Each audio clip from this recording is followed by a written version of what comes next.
This is the FM Gold channel of All India Radio. In the program News Analysis, now we bring you a discussion on development schemes for rural India. The participants are Sanjeev Kumar, Additional Secretary, Ministry of Rural Development, and Harveer Singh, journalist.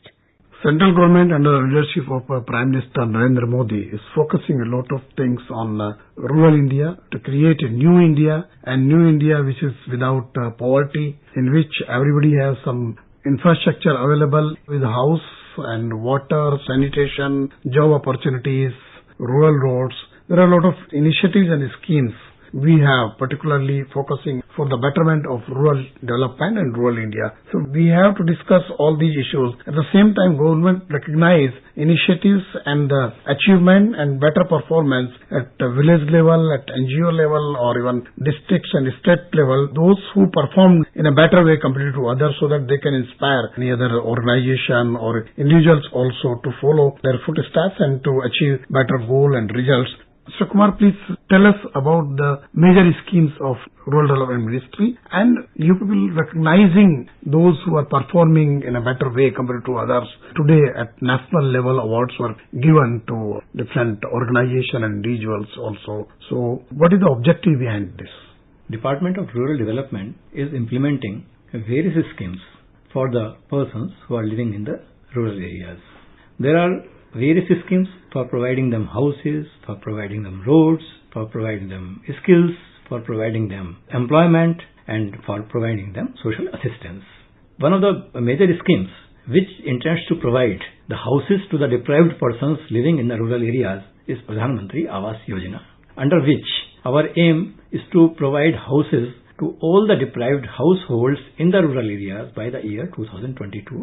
And our target up to the year 2019, 31st March 2019, is to provide houses to 1 crore, out of which about 46 lakh houses have already been completed. And this scheme was started in April 2016. And the basic thing is that the amount reaches to the household in their bank accounts. There is total transparency. Through DBT, the funds are reaching into their bank account. The land is geotagged. The houses, when it reaches to a certain level, plinth area, then these are geotagged and these are available. Basically, most ambitious program and scheme to provide a roof on the head of every household is very important and ambitious project.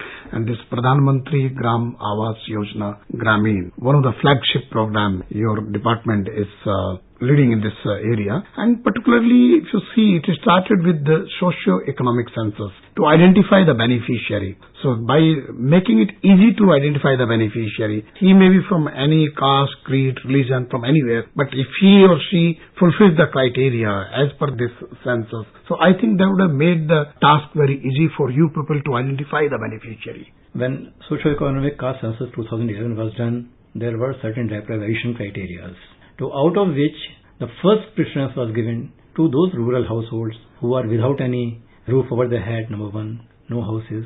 Number second is kacha houses with 1 room or kacha houses with 2 rooms. This list was culled out from that SEC census. It was sent to the Gram Sabhas for verification. After verification from Gram Sabhas, it was finalized, and the names of all the households who can be allotted the houses under those criteria are available, and that's why it has become a very transparent type of process, and it has helped us a lot. So as you said that already 46 lakh houses already constructed, and the target is to achieve this 1 crore houses by March end 2019. So I was discussing with someone in your department that your efforts are like that people can achieve even before that time frame, because the houses are in different stages. So what was the main reason behind this, that the period to construct a house has come down heavily in the number of days? What is the average number of days right now from the beginning to just the completion of the house? For the timing, it is about 120 days in which the house is being completed, and that has become possible due to continuously pursuing the matter with the state governments, continuously hand-holding the beneficiaries, releasing the payments in time in the bank accounts of the beneficiaries. These are certain factors which have reduced the time limit as compared to past. Earlier it was almost 300 days plus correct. to construct a house. It took a lot of time. And now I think it's more transparent that funds reaches direct to the account of the beneficiary. So it is direct benefit transfer. I think this program of opening bank accounts through Jan Dhan Yojana also would have made the life or your task easy, because now almost everybody has this account under Jan Dhan scheme. That's correct. So another very important scheme which is almost, it has completed 1 decade or so, more than that, this Mahatma Gandhi Rural Employment Guarantee Scheme under Act, which legally provides the minimum 100 days job guarantee to any house, any individual, adult individual who can, he or she can work physically in the rural area. And I think you people have corrected that also with the housing construction thing also. So how the department has made it more transparent, and the wages goes very fast. It reduces the time lag to the account of the beneficiary, and more mandates are being created through the scheme. Mahatma Gandhi NREGA Rural Guarantee Act was enacted in the year 2005 to provide the livelihood security to the rural people, and by providing them as the rural households at least 100 days unskilled work in a year. However, the complexion of the scheme is changing. Now it is not only providing the livelihood security, but it is also providing them the sustainable means of livelihood. I'll put it like that. And the funding under the scheme has been increasing over the years. During the year 2018-19, 55,000 crores have been earmarked for this scheme, and it is working all over the country presently. 2 major things have happened. A lot of governance improvement have been done in the scheme. The payment to the unskilled workers who are working is now going into their bank accounts. The states are sending the fund transfer orders. On the basis of that fund transfer orders, the funds are being released from the central government, which goes directly into the bank account, and it has brought a lot of efficiency into the system, and 98% payment today are going into the bank accounts, barring certain difficult areas where in the northeast like areas where the bank accounts are not available. But the satisfaction level has gone very high. Second thing is, whatever assets are being created out of NREGA are now being geotagged. About 3 crores of the assets have been geotagged, and these are available on GeoManrega. It has brought about a transparency into the entire system. Anybody can have a look at it, anybody can inspect it, and that's why the satisfaction level under this scheme is going up day by day. Pradhan Mantri Gram Sadak Yojana is also another very important scheme started by late Prime Minister Atal Bihari Vajpayee, and a very ambitious development project basically to give last mile connectivity to the rural India and all kind of hamlets, basically small or village panchayats or even part of the village panchayat. So basically to provide this mainstream connectivity to district centers or to the markets or to main highways or state highways, and even the villages to village, inter-villages connectivity. It's very important mission basically to provide all-weather roads in rural India, which is changing the life of rural India and creating more and more basically more productivity, I think providing a better life through these developments. So what is the status of this scheme right now? You are also recognizing the states for better performance for this scheme. Provision of the roads in the rural areas is one of the topmost priority for the government.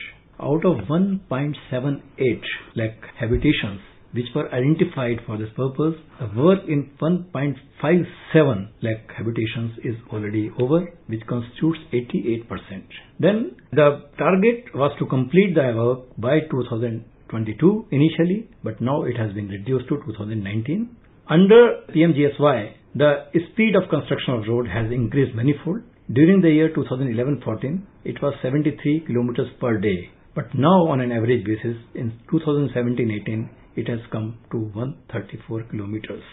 During 2014 to 18, 44,364 habitations have been linked with the roads, whereas in 10-14 it was 34,052 only. Then we are using the green technology also, and during the year 2017-18, 6,313 kilometers roads have been made through the green technology. So can you throw a little bit more light on this green technology for constructing rural roads as well as to ensure the quality of the construction of road? Quality of construction is very good. And as far as this green technology is concerned, I'll give you one example only. The polythenes, the rubber products also, they are being used for construction of these roads, and many NGOs are now having, that is, liquid waste management and solid and liquid waste management. As a part of that, they are collecting all these type of stuff, and after doing scrap of it, they are being sold out and being used for the construction of the roads. So now it is not only just providing a house or providing road connectivity. Government is also focusing to improve the quality of the life in rural area, particularly the poor section of the society, through providing them this toilet facility, or the design under this scheme of rural housing also has been changed. There should be a toilet and kitchen should also be there, and the government is providing LPG connection under the Ujjwala scheme and electricity connection under Saubhagya Yojana for providing to these people so that they can have electricity supply as well as the clean fuel for cooking their food and all. So how you people are focusing on these schemes and making the beneficiary these things available to them through a easy approach and to identify them properly? As I mentioned earlier, that identification has been done basically through the results of SECC, Socioeconomic Caste Census 2011. And because poverty is multidimensional, poverty needs roads, poverty needs houses, poverty needs skills, poverty needs employment, and the emphasis is being given through all these schemes to provide everything to the households living in the rural areas. For that purpose, you might be aware that a very large program, Gram Swaraj Abhiyan, and after that extended Gram Swaraj Abhiyan was launched in order to provide all these schemes in a convergent manner to the rural households who have been identified. And this extended Gram Swaraj Abhiyan finished recently only. And the purpose was to saturate the households with all these facilities in those areas, and which has been met to a very great extent. So basically to create infrastructure, to provide basic facilities, and to provide minimum job guarantee to unskilled workforce in the rural area. Very important aspects are being covered. But at the same time, next thing comes to improve their livelihood earning capacity through skill development. So, and there are schemes also which provide these skill development programs in the rural area. So, can you emphasize on some of the schemes? One of the major schemes for skilling of the rural youth is the Deen Dayal Upadhyay Gramin Kaushalya Yojana. Under that, there are program implementation agencies have been identified, and the youth are given the skill development training there, and they provide guaranteed employment as well. And this scheme now is working various states, and benefit is going to our youth. So basically, we have a very integrated approach for the rural India to make it more and more vibrant part of New India, where government has almost a mission to create New India which is free from poverty, has good skilled workforce, better infrastructure, job opportunities, well-educated people in the country so that they can go ahead in their life at different stages. And basically to achieve all these goals, your department is running a lot of schemes. We have discussed all these schemes, and that's why you people recognize these individuals, organizations, village panchayats, and even districts, blocks, and states also, those who perform better than others. And I think given more than 200 awards today in a function organized by your department, and the Minister for Rural Development has given these awards to these people. And we hope that through this kind of recognition, the speed of this development will be much faster. And as already you mentioned, a lot of schemes are achieving their goal before the targeted time frame. And I think this pace will continue, and we will have a better rural India in coming days. Mr. Sanjeev Kumar, you have joined this discussion. Thank you very much. You were listening to a discussion on development schemes for rural India. The participants were Sanjeev Kumar, Additional Secretary, Ministry of Rural Development, and Harveer Singh, journalist. The program was produced and presented by the News Services Division of All India Radio. This program is also available on our website news@air.nic.in. You may email your opinion about this program at airnsdtalks@gmail.com.